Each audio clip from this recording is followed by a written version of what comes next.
Hello Internet, and welcome back to another episode of Scientific Tuesdays. Sometimes when you're working on your computer, doing schoolwork, or even at the office, you just need a little bit more light. Sure, you can go grab a desk lamp and hope you've got a nice outlet available, or you can take it to the next level. You can build your own USB illuminator.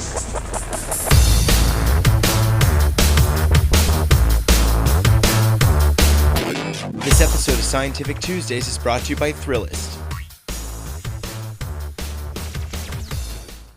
The USB illuminator starts off pretty simple.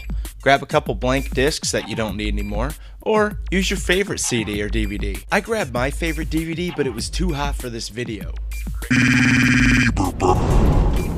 So once you have the discs that you want to use, go ahead and grab a hot glue gun or a bonding agent and form a lampshade-like structure. This is going to be our reflection panel.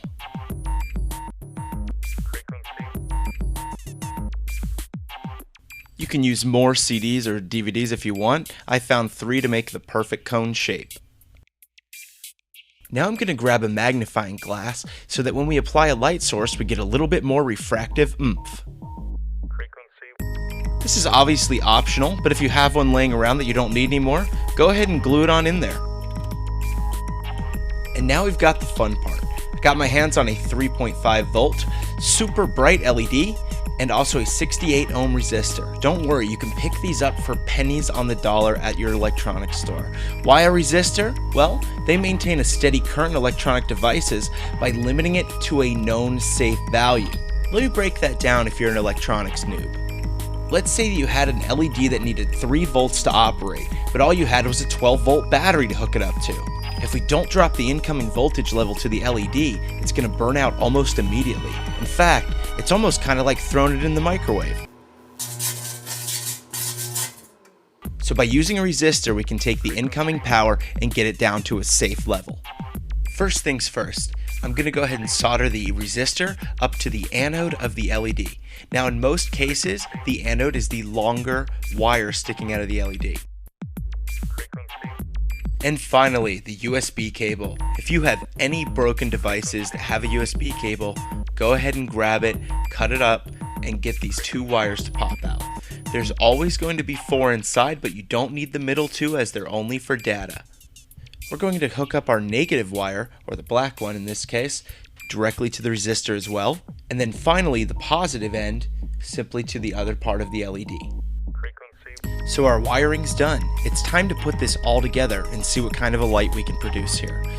I decided to use a bottle as a base as it was sturdy and it will hold my reflecting shade at the top quite well. Put a little hot glue on there and just snapped it right in. Now I'm going to take the USB wire and light, run it through a hole, and get it in there nice and snug. We want this pointing down right through the lens. Then I'm going to glue the wire in place so that the light's not going to bounce around. Alright, our work is now finished. This is the completed project. You know, it's nothing to write home about, but I think it'll really work in a pinch. Let's take a look and see how much light we can really pull out of it.